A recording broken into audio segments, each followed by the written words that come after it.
En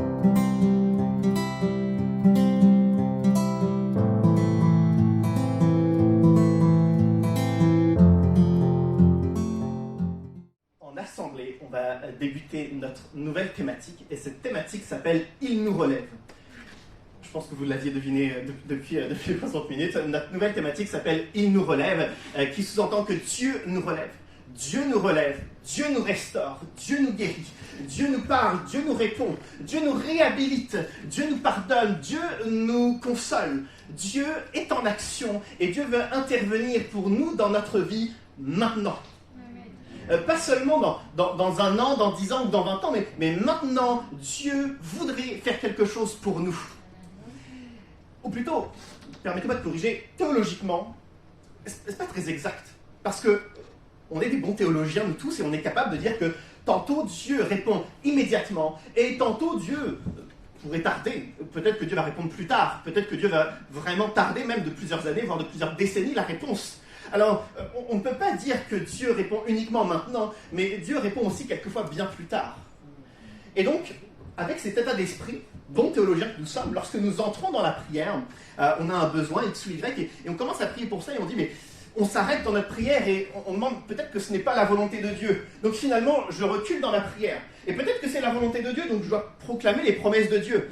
Mais si Dieu ne voulait pas répondre à ma prière, mais finalement me faire apprendre une autre leçon, alors, et on rentre dans un grand calcul complexe pour essayer de savoir si on a le droit de prier, si on a le droit de proclamer avec certitude notre foi et la réponse de Dieu. Et le temps passe, et au final, dans nos prières, il y a de moins en moins de certitude et de plus en plus de doutes.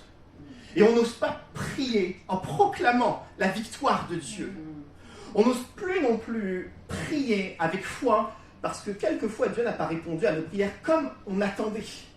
Selon nos attentes, Dieu n'a pas répondu favorablement. Donc on est déçu, il y a cette frustration. Et donc pourquoi prierais-je encore si les dernières fois j'ai été déçu? Et on emmagasine tellement de doutes, d'incompréhension, qu'au final, nos prières sont-elles teintées de foi?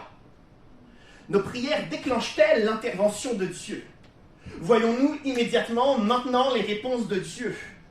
On est capable, avec nos connaissances, les enseignements qu'on a reçus, on est capable de croire en la toute-puissance de Dieu et au fait que Dieu est capable de répondre immédiatement. Mais au final, dans nos prières et dans notre façon de vivre, notre vie de chrétien, il n'y a plus cette immédiateté et cette toute-puissance de Dieu.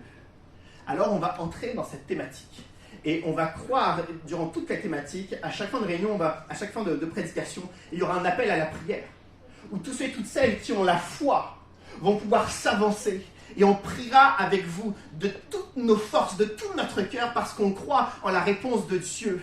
Et on veut croire que tous ceux qui se seront avancés ressortiront de ce lieu avec quelque chose de plus. Une réponse de la part de Dieu. Quoi qu'il arrive, que ce soit une réponse cohérente avec ce que l'on attendait ou une réponse différente, mais Dieu répond forcément lorsqu'on exprime notre foi. Alors durant toute cette thématique, ça va être un peu plus de 2 mois, durant toute cette thématique, chaque dimanche, il y aura un appel à la prière pour que tous ceux et toutes celles qui ont la foi puissent se lever.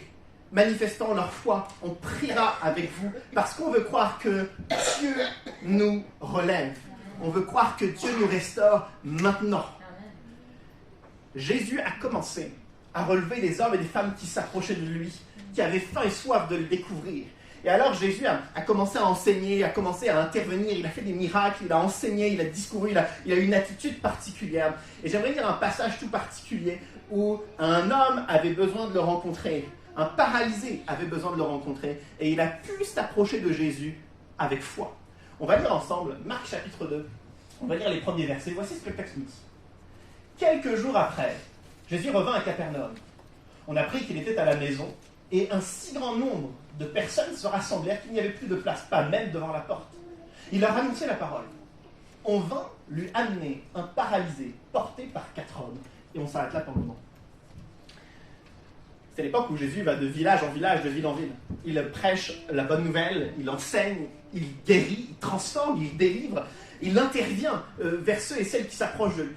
Et des foules entières, captivées par Jésus, le suivent partout où il va. Et donc, Jésus arrive à Capernaum, des foules entières, de nombreuses personnes s'approchent de Jésus parce qu'ils ont faim et soif de le rencontrer. Comprenons que ce n'est pas simplement les habitants de Capernaum qui vont dans la maison où Jésus est, mais c'est tous les habitants de la région, des villes et villages autour de Capernaum qui se déplacent pour aller à la rencontre de Jésus. En pratique, ils sont en train de travailler, ils sont en pleine occupation, ils apprennent que Jésus est à Capernaum, ils arrêtent immédiatement leur occupation professionnelle. Ils vont chercher femmes, enfants, frères, sœurs, grands-parents, petits-enfants, ils viennent chercher toute la famille et ils se dirigent alors vers Jésus à Capernaum, dans la maison où il est. Ils sont prêts à tout laisser instantanément pour aller rejoindre Jésus. Leur priorité, et donc plus leur travail, leur hobby, leur activité, leur planning de la journée, mais leur priorité devient Jésus lorsqu'ils apprennent que Jésus est à Capernaum. Pourquoi Jésus devient-il la priorité de ces hommes et de ces femmes, de cette foule autour de lui? C'est parce que Jésus leur offre la vie.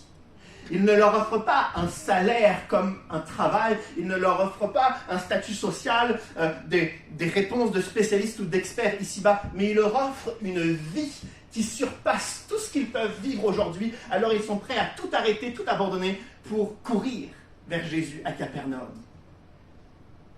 Ce matin, Jésus est présent. J'ose croire qu'il capte toute notre attention.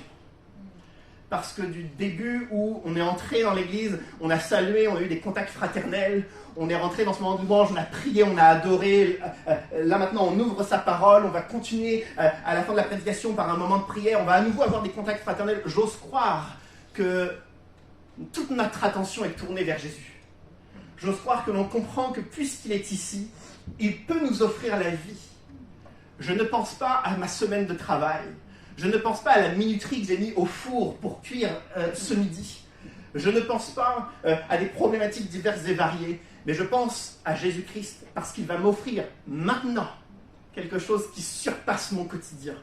Et alors, si la foule est prête à tout abandonner et à faire de Jésus sa priorité, nous, à plus forte raison, nous savons qu'il est ici, on n'a aucun voyage à faire, aucun séjour, on ne doit pas partir en Israël à Capernaum pour voir Jésus, mais il est maintenant ici. Alors, offrons-lui toute notre attention et attendons-nous à qu'il nous offre quelque chose. Le texte nous dit qu'une personne parmi la foule est un paralysé. Le paralysé, porté par 4 hommes, s'approche parce que lui aussi, il veut rencontrer Jésus. Lui aussi, même s'il est paralysé. Parce qu'à l'époque, il y avait dans la culture juive une perception bien triste des personnes qui avaient un handicap physique, voire même un défaut corporel. Quelquefois, on disait de ces personnes qu'ils étaient punis par Dieu. Si cet homme est paralysé, certainement que dans sa vie, il a fait des choses, commis des choses, il a eu un comportement qui déshonore Dieu. C'est pourquoi Dieu l'a puni et c'est pourquoi aujourd'hui il est paralysé. Lorsqu'on ne savait pas le pourquoi du comment d'une maladie et surtout lorsque c'était visible physiquement, et alors on pouvait sous-entendre que c'était une punition de la part de Dieu. Alors cet homme n'est pas juste paralysé physiquement, mais il ne peut pas participer à la vie spirituelle et à la vie religieuse. Ben non, il est puni par Dieu. On ne va pas l'accepter au temple, on ne va pas l'accepter pendant les fêtes, on ne va pas l'accepter pendant les moments de réjouissance et de culte spirituel. Non, on ne va pas l'accepter, il est puni par Dieu.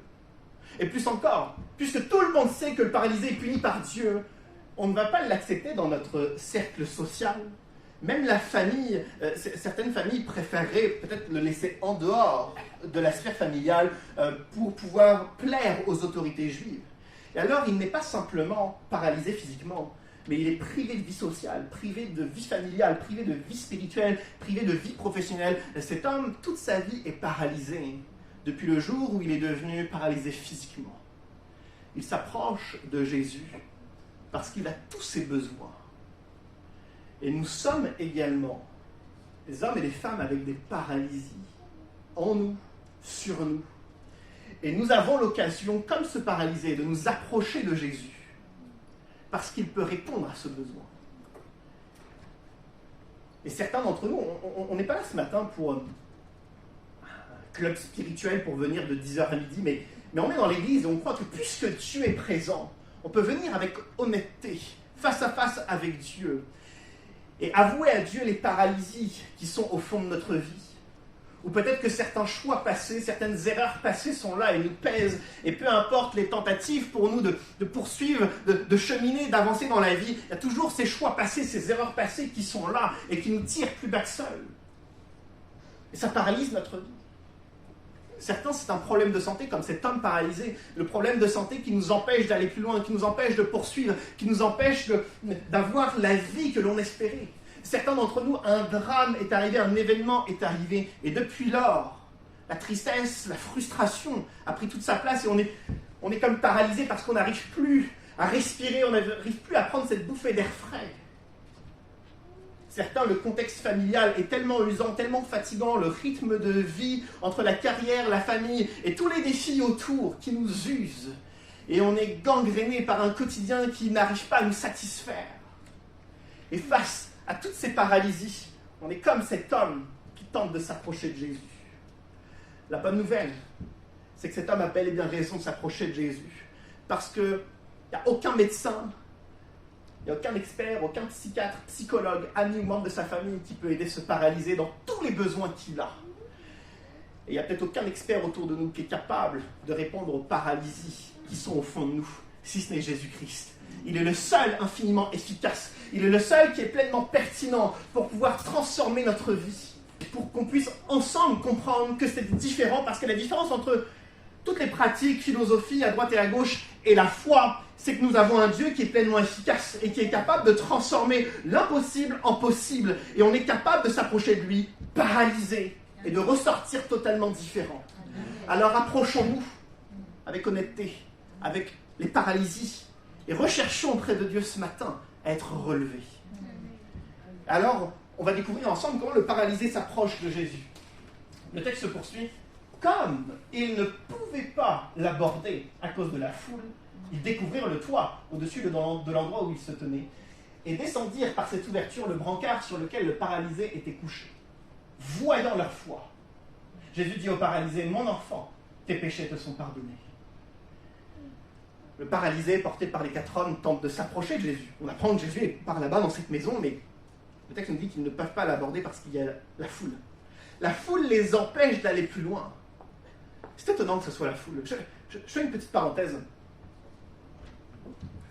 La foule est là depuis plusieurs dizaines de minutes, peut-être depuis quelques heures, à écouter les enseignements de Jésus. C'est-à-dire qu'eux, ils reçoivent progressivement la vie que Jésus est en train de transmettre. Ils sont en train de se faire du bien. Ils entendent la sagesse de Jésus-Christ. Ils sont face à face avec lui. Ça doit être un moment extraordinaire. Et ils consomment ce moment avec joie. Certainement que ça doit être un moment magnifique. Et juste derrière eux, il y a un paralysé. Non, ils ne le voient pas parce qu'ils sont captivés par le message de Jésus. Ils ne l'entendent pas puisqu'ils écoutent uniquement Jésus. Et puis, peut-être que le paralysé est porté par les 4 hommes. Ils ont essayé de se frayer un chemin, mais laisse-nous tranquille. On est captivés par Jésus-Christ. Comment est-ce que la compassion n'est-il pas venue dans cette foule, écoutant les discours de Jésus? Pourquoi est-ce que dans cette foule, il n'y a pas des dizaines de personnes qui sont reculées, qui lui ont laissé la place dans le but que le paralysé, le brancard et les 4 hommes, un grand cortège, puissent passer? Non, ils n'ont pas pu passer. La foule ne leur a pas laissé la place. Nous sommes, aujourd'hui, 20 siècles plus tard, ceux et celles qui écoutons les enseignements de Jésus. Et on prend plaisir en cela. Et on se rassemble autour de Jésus avec joie. Ne tournons pas le dos à ceux qui, derrière nous, autour de nous, sont des paralysés, et eux aussi ont faim et soif de découvrir Jésus-Christ. Peut-être que l'Église ne devrait pas être faite pour les chrétiens, mais pour relever les paralysés. Peut-être que trop souvent, l'Église ne laisse pas la place aux paralysés qui sont derrière et qui ont faim et soif de Jésus-Christ. Parce qu'on préfère que l'Église réponde à nos besoins spirituels, alors qu'on ne prend pas conscience qu'il y a des personnes autour de nous qui ont faim et soif aussi de Jésus-Christ. Alors il faudrait leur laisser la place, il faudrait faire même beaucoup de place, il faudrait même peut-être changer nos habitudes, nous décaler, nous retirer pour les laisser passer et les laisser atteindre Jésus. Cette foule ne l'a pas fait. Que nous puissions être de cette Église qui n'existe pas pour répondre à ses propres besoins, mais qui existe pour relever les paralysés. Amen. C'était une petite parenthèse. On a ce paralysé qui tente d'atteindre Jésus, mais il ne peut pas parce qu'il y a la foule, c'est son obstacle. Et on peut comprendre le paralysé parce que lui, il a un obstacle physique, en l'occurrence, il ne peut pas passer physiquement. Mais nous avons également, quelquefois, des obstacles qui nous empêchent d'atteindre Jésus. On a des obstacles parce que, il y a quelques années, il y a quelques mois, on a été déçus de ce que l'Église est devenue. l'Église institutionnelle, des hommes et des femmes qui ont fait des maladresses, qui ont dit des mauvaises choses, qui nous ont peut-être blessés. Et depuis, on est frustré, on ne fait plus confiance et on n'ose pas atteindre Jésus parce qu'il y a un obstacle, c'est l'Église imparfaite. On n'ose pas atteindre Jésus, on ne peut pas, il y a un obstacle. Et c'est normal parce qu'on a toujours dit que nous n'étions pas la personne spirituelle. On n'était pas la bonne personne. On n'est pas une personne qui sait prier. On n'est pas une personne... On nous a toujours rabaissé spirituellement parce qu'on n'était pas à la hauteur, parce qu'on ne prie pas bien, parce qu'on n'est pas assidu, on n'est pas assez ceci, on n'est pas assez cela. Et alors, il y a un obstacle face à nous qui se dresse. C'est l'étiquette qu'on nous a posée. Comme quoi, on ne pourra jamais atteindre Jésus.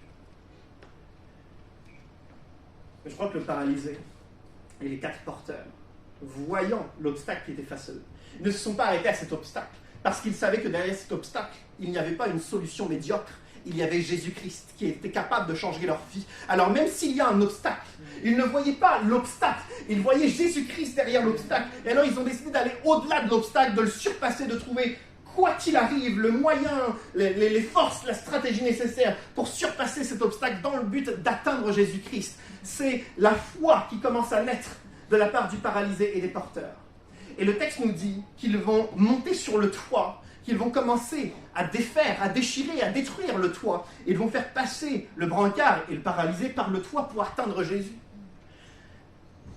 Pour la foule, ça devait être gênant. Certains peut-être étaient un peu loin de Jésus, ils auraient bien voulu être devant. Et ils voient les personnes qui sont en train de les doubler en passant par le toit pour qu'ils se prennent. Ça manque de courtoisie, ça manque de respect. Il y a peut-être une file d'attente, qu'est-ce que c'est que ça ? Et quand ils voient déchirer le toit, ils appellent tout de suite le propriétaire, mais ils sont en train de détruire la maison, mais pour qu'ils se prennent, c'est une honte. Jésus est en train de discourir, le brancard descend, Jésus doit arrêter son discours. Pour qu'ils se prennent d'arrêter le discours de Jésus, il nous gêne. Il a fallu du courage pour ces 4 porteurs et pour le paralysé, pour pouvoir atteindre Jésus. Ça demandait de la foi. Parce qu'ils auraient très bien pu se dire, arrivé face à la foule, on reviendra demain. Après tout, demain, Jésus sera peut-être là, peut-être dans un mois, peut-être dans un an. Et puis, le paralysé, bon, il va prendre sur lui, puis il va attendre un peu, et puis il va peut-être rencontrer un nouveau médecin, peut-être que ça va l'aider, il va peut-être rencontrer d'autres personnes, on verra. Mais ce n'est ni la réflexion du paralysé, ni la réflexion des 4 porteurs. Leur réflexion, ce n'est pas « on va attendre demain ». Leur réflexion, c'est « on croit que Jésus est derrière cet obstacle, alors on y va ». Parce que quoi qu'il arrive, on veut que Jésus-Christ, maintenant, fasse quelque chose dans notre vie. Même s'il y a des obstacles, on y va parce qu'on croit que maintenant, Jésus-Christ peut faire quelque chose. Alors ils y vont, ils ouvrent le toit et ils descendent jusqu'à Jésus-Christ. Et à ce moment-là, les mots de Jésus sont tellement beaux. Jésus commence en disant « mon enfant ». Il ne le considère pas comme l'auteur de ce texte, comme un paralysé. Il ne dit pas paralysé, il dit mon enfant. Parce que derrière ces paralysies, on sent toute l'affection, l'amour de Jésus-Christ et sa compassion.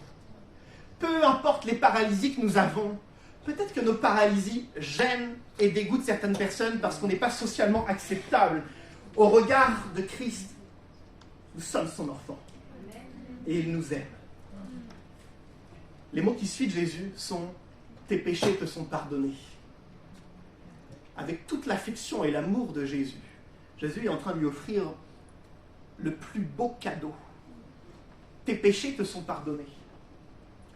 Si nos péchés sont tout ce que nous pensons, tout ce que nous faisons et nos choix qui ne sont pas cohérents avec Dieu, qui déshonorent Dieu, notre péché nous prive de Dieu, nous sépare de Dieu. Ainsi, privés de Dieu, nous n'avons non seulement pas accès à la vie éternelle, mais nous n'avons pas accès à cet accompagnement de proximité, à la puissance de Dieu, à l'amour et à la consolation de Dieu. Mais lorsque Jésus lui dit « tes péchés te sont pardonnés », Jésus lui offre le meilleur cadeau parce qu'il lui offre la présence quotidienne et constante de Dieu qui va l'accompagner, le protéger, le consoler, le bénir. Il a alors accès à la puissance, à la sagesse, au conseil de Dieu, à la bonté de Dieu. Jésus-Christ dit « mon enfant, tes péchés te sont pardonnés » parce que Jésus-Christ est en train de lui offrir le meilleur cadeau. C'est un Dieu de proximité, un Dieu qui ne le lâchera jamais. Alors il peut être paralysé physiquement à l'instant T, ce n'est pas un problème parce qu'il a un grand Dieu avec lui pour aujourd'hui et pour l'éternité. Nous tous qui avons reçu cette conviction de pardon du péché, le même accompagnement de proximité. Et puisque nous avons le même accompagnement de proximité, nous pouvons alors venir avec confiance et assurance, demander la prière avec foi et obtenir sa puissance, son pardon, sa consolation ses encouragements. S'il nous a pardonné de nos péchés, on peut venir alors, dans un instant, à l'appel à la prière, avec l'ensemble de nos paralysies, tout déposer à Dieu et nous attendre à son action. On peut venir avec confiance, parce qu'il a pardonné nos péchés. Alors, pendant cette scène, il y a des spectateurs qui observent, qui écoutent cette scène, et voici comment ils réagissent. On peut lire ensemble les versets qui suivent. Or, il y avait assis là quelques spécialistes de la loi qui raisonnaient ainsi en eux-mêmes. Comment cet homme ose-t-il parler ainsi? Il blasphème. Qui peut pardonner les péchés si ce n'est Dieu seul? Jésus sut aussitôt en son esprit les raisonnements qu'ils se faisaient en eux-mêmes. Et il leur dit, pourquoi raisonnez-vous ainsi en vous-même? La diapo suivante. Qu'y a-t-il de plus facile? Dire au paralysé, tes péchés te sont pardonnés, ou bien lève-toi, prends ton brancard et marche. Eh bien, vous saurez que le Fils de l'homme a sur la terre le pouvoir de pardonner les péchés. Alors il déclara au paralysé, je te l'ordonne, lève-toi, prends ton brancard et rentre chez toi. Des spécialistes de la loi, ils ont entendu Jésus dire au paralysé, tes péchés te sont pardonnés. Ils s'offusquent. En leur esprit, en eux-mêmes, ils tentent de corriger Jésus. Qui est cet homme pour blasphémer ainsi, pour pardonner les péchés? Ils ne savent pas que Jésus est Dieu. Ils ne connaissent pas la puissance de Jésus-Christ. Ils ne connaissent pas le rôle de Jésus-Christ ici-bas. Et alors, ils se trompent, évidemment, mais à ce moment-là, ils sous-estiment Jésus-Christ. Et Jésus entend leurs pensées. Et Jésus va les corriger. Pourtant, les spécialistes de la loi sont, comme toute la foule, depuis des dizaines de minutes, depuis peut-être même quelques heures, en train d'écouter les enseignements de Jésus. Ils sont en train d'en profiter. Ça fait longtemps qu'ils sont en train d'analyser, de prendre, de recevoir la parole de Dieu. Et pourtant, ils sont incapables de croire en la puissance de Jésus-Christ. Incapables de croire que Jésus-Christ est Dieu. Les spécialistes de la loi sont comme cette bouteille de vin. Lorsqu'on regarde cette bouteille de vin, il y a 2 étiquettes, et lorsqu'on regarde sur l'étiquette du devant, on apprend plein d'informations. Le nom du domaine, le nom du vin, le millésime. Lorsqu'on le retourne, on a même des informations, quelquefois géographiques, sur comment le raisin a été cueilli, comment ça a été transformé. On a tout un tas d'informations. Quelquefois, même sur certaines bouteilles, on a des informations sur l'arôme qu'on est censé retrouver.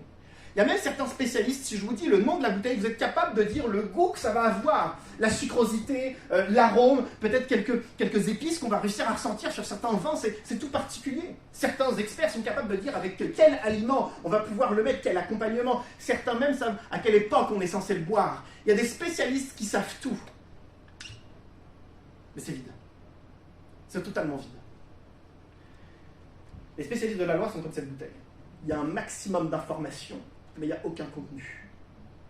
Leur foi est inexistante. Ils ne croient pas en la puissance de Jésus. Ils ne croient pas que Jésus est capable de changer la vie de ce paralysé. Ils en savent des choses, mais il n'y a aucun contenu.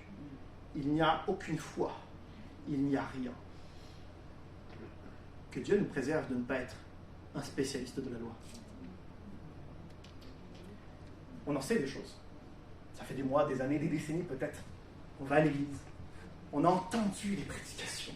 On en connaît même peut-être par cœur. On connaît peut-être même des versets par cœur. On connaît des principes chrétiens, des valeurs chrétiennes sur le bout des doigts. On en sait des choses. Mais est-ce qu'à l'intérieur, il y a une foi vivante? Est-ce que dans le fond, on sait que Jésus peut changer notre vie? Est-ce qu'on est comme un paralysé capable de nous approcher avec confiance de Dieu? Parce qu'on sait qu'il va changer notre vie. Est-ce qu'on est comme un porteur? Où on porte les paralysés à Jésus-Christ parce qu'on sait que Jésus va changer leur vie? Est-ce qu'il y a une foi vivante en nous? Ou est-ce qu'au contraire, notre foi est devenue morte? Est-ce qu'au final, au fond de nous, c'est vide? Parce qu'on est resté sur un lot de connaissances et il n'y a plus aucune expression de notre foi. Il n'y a plus rien qui prouve notre foi. Il n'y a plus aucun enjeu de notre foi. On n'ose plus prier, on n'ose plus s'attendre à Dieu, on n'ose plus proclamer la victoire avant de l'avoir vue, parce que c'est bel et bien ça, la foi. C'est pas juste remercier Dieu pour les bénédictions de notre vie, mais c'est d'avant souligner les bénédictions de Dieu sur notre vie. Notre foi est-elle morte? Notre foi est-elle vivante? Et alors Jésus va répondre aux spécialistes. Jésus répond aux spécialistes avec une action toute simple. Il s'adresse à nouveau au paralysé. Et il lui dit, je te l'ordonne, lève-toi, prends ton brancard et rentre chez toi. Jésus va guérir physiquement cet homme. Jésus veut prouver qu'il faut avoir la foi. Et lorsqu'on a la foi, on est alors au bénéfice de la puissance de Jésus-Christ. On est alors au bénéfice de guérison, du pardon des péchés, de la consolation, d'un encouragement, d'une direction particulière. Il y a ce clash entre les spécialistes de la loi, plein de connaissances, sans foi, et ce paralysé avec la foi seule. Et c'est le paralysé qui ressort vainqueur parce que Jésus-Christ a honoré sa foi. Alors plus que tout, ranimons notre foi. Ne restons pas sur certains acquis, ne restons pas sur certaines expériences passées, mais sur l'ensemble de nos paralysies. On les présente à Dieu avec foi. Et on dit, non pas dans 1 an, dans 10 ans ou dans 50 ans, mais maintenant, je veux m'attendre à une réponse parce que tu es ce Christ qui offre des réponses à celui qui, avec foi, s'approche de toi. Je ne sais pas pourquoi je vous raconte ça, mais Joséphine doit être de l'autre côté, elle va m'entendre. Depuis 3 nuits, notre fille Jeanne ne dort plus. C'est toute notre frustration parce qu'on s'était évidemment habitué à son sommeil. Et ça fait, cette nuit, c'est la 3e nuit où elle se réveille à 5 heures. Vraiment, à 2 minutes près, elle se réveille à chaque fois à 5 heures pile. Et cette nuit, elle se réveille à 5 heures. Avec Joséphine, on se parle en se réveillant, on se dit, mais non, qu'est-ce que je fais, qu'est-ce que tu fais, qu'est-ce qu'on fait, est-ce qu'on fait telle ou telle action, est-ce que c'est toi qui te lèves, est-ce que c'est moi. Et on est en train de débattre. Et moi, j'ai cette petite voix. Alors que je préparais ce message, j'ai cette petite voix qui me dit, prie pour ça. Ça te gêne, prie pour cela. Ça paralyse ton sommeil, ça te frustre, quelquefois ça te met en colère. Prie pour cela. Non, non, parce que on va pas prier pour ça, c'est un détail, c'est pas assez important. C'est clairement pas assez important. Je vais pas mettre ma foi en jeu, et surtout, imaginons que je prie et qu'il ne se passe rien. Quelle déception, quelle frustration. Alors ma première pensée, c'est de me dire, je vais faire une demi-prière sans le dire à Joséphine, juste dans ma tête, et puis ça va passer. Et puis avec Joséphine, on continue à débattre de qu'est-ce qu'on va faire, etc. Et je crois qu'on réagit trop souvent, alors qu'on devrait prier. On devrait plus que prier, on devrait prouver notre foi. Mais on ne le fait pas. Et j'ai dit à Joséphine ensuite, je dois te dire que je vais prier. Donc je lui dis, je prie. Et la minute qui a suivi, Jeanne s'est tue. Elle a dormi. Au moins 1 heure de plus, je ne sais pas après, mais elle a dormi ensuite. C'est comme cela que nous devrions réagir. C'est comme cela que nous ne réagissons pas toujours. Ce détail, pour moi, c'était tout un débat dans ma tête, parce que c'était ce que nous sommes censés vivre ce matin. Allons-nous prouver notre foi ? Ou est-ce qu'on est discret, on se garde, on n'ose pas le dire, on n'ose pas prouver notre foi, et on fait des demi-prières, on y croit à moitié, et on ne prouve rien, on ne montre rien à Dieu de notre foi. Je crois plus que jamais que notre foi doit se ranimer, parce que sans foi, il n'y a pas de déclenchement de l'intervention de Dieu dans notre vie. Quelqu'un m'a fait observer récemment que toutes les fois où Jésus a guéri quelqu'un, Jésus a observé la foi de ces personnes. Ta foi t'a sauvé. La foi, à chaque fois, est mise en avant. Alors comment pourrions-nous espérer quoi que ce soit de Dieu si notre foi n'est pas vivante ? Le dernier passage nous dit ceci, on va lire le dernier passage. Aussitôt cet homme, l'ancien paralysé, se leva, prit son brancard et sortit devant tout le monde. Tous en furent stupéfaits et rendirent gloire à Dieu en disant « Nous n'avons jamais rien vu de pareil ». L'homme a été pardonné de ses péchés, aussitôt après, il se lève et la paralysie disparaît. Ce que je trouve étonnant, c'est que quelques minutes auparavant, lorsque le paralysé tentait d'entrer, il y avait la foule qui bloquait son passage. Ici, toute la foule voit le miracle, tout le monde le laisse passer. Il a l'occasion, en effet, de repartir. Et Jésus va lui dire c'était sur le verset précédent, de rentrer chez lui. Rentre chez toi, lève-toi, prends ton brancard et rentre chez toi. C'est étonnant parce qu'il aurait pu rester ici. Après tout, Jésus est en train d'enseigner, Jésus fait du discours, c'est certainement le meilleur endroit où être. Écoutez les discours de Jésus comme ce que la foule fait depuis tout à l'heure. Non, Jésus lui dit de rentrer chez lui. Parce que dorénavant, il a une mission. Il est celui qui est guéri. il est celui qui est sauvé. Je vais illustrer sa mission avec un témoignage. Plusieurs vont largement confirmer ce témoignage. Il y a quelques décennies, il y avait des chrétiens qui, discutant avec leurs collègues de travail, ils partageaient, etc. Puis le collègue de travail pouvait dire, ben voilà, avec les enfants j'ai tel problème, ou j'ai un problème de santé, puis ils discutaient de tout, de rien. Sauf que le chrétien était attentif. Il entendait le besoin de son collègue. Et il disait, viens dimanche après-midi à notre église, on va prier pour toi. Tout simple. Le collègue venait à l'église, il écoutait la prédication. À la fin de la prédication, on priait pour lui. Dieu lui répondait. Et il ressortait de ce lieu transformé. Certains vont confirmer ce genre de témoignage. Mais ce collègue, qui vient d'avoir une vie transformée, il rentrait chez lui, il amenait femme, enfant à l'église. Quelques mois après, il rencontre lui aussi un collègue dans le besoin. Il lui dit, viens le dimanche après-midi à l'église, on va prier pour toi. C'est-à-dire que les gens ne venaient pas à l'église parce qu'il faut venir, ou parce qu'on va simplement écouter quelque chose, entendre quelque chose, être spectateur de quelque chose. Mais les gens venaient à l'église pour recevoir quelque chose de la part de Dieu. Ils amenaient leurs amis, leurs collègues, leurs familles, parce qu'ils savaient que Jésus allait faire quelque chose. Non pas une fois par an ou dans un culte, il se passe quelque chose. Mais ils amenaient régulièrement quelqu'un parce qu'ils savaient que constamment Jésus faisait quelque chose.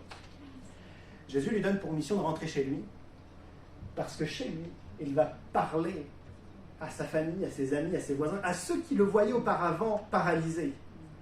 Je suis debout. Venez à Jésus. Il va prier pour vous. Vous allez vous relever. Maintenant, c'est le moment pour nous de mettre notre foi en action. Je demande à l'équipe de louange de s'avancer. L'équipe de louange va chanter, va jouer quelques chants. Et pendant ce moment, on aura l'occasion, les uns et les autres. Peut-être que certains d'entre nous ont fait partie des paralysés, ou dans certains domaines de notre vie, il y a des paralysies diverses et variées, et on a besoin de les déposer auprès de Dieu. Peut-être que certains d'entre nous ont fait partie des porteurs où on porte, on supporte, on soutient certains proches parce qu'eux-mêmes sont paralysés et on a besoin de les amener auprès de Dieu. Mais ne venons seulement si on a la foi. Si on vient comme d'habitude où on peut répondre à un appel, non, ne nous approchons pas. Si on vient parce que ça fait longtemps qu'on s'est approché, ne venons pas. Si on s'approche parce qu'on a trouvé que pendant quelques minutes, le message était intéressant, ne nous approchons pas non plus. Approchons-nous seulement si on croit qu'en ressortant de ce lieu, on va être changé, transformé, on va avoir une réponse de la part de Dieu. Le paralysé a tout fait pour s'approcher de Jésus parce qu'il savait que quelques minutes plus tard, sa vie serait transformée. C'est ça la foi. Alors dans quelques instants, on va faire un appel à la prière. Vous avez l'occasion de réfléchir quelques instants à votre place. Et si vous portez une paralysie, ou si vous portez un paralysé, et que vous avez la foi, alors que personne n'hésite à s'approcher, on priera avec conviction. Et on sera spectateur de ce que Jésus va faire. Je vais terminer par la prière, je vais vous demander de vous lever.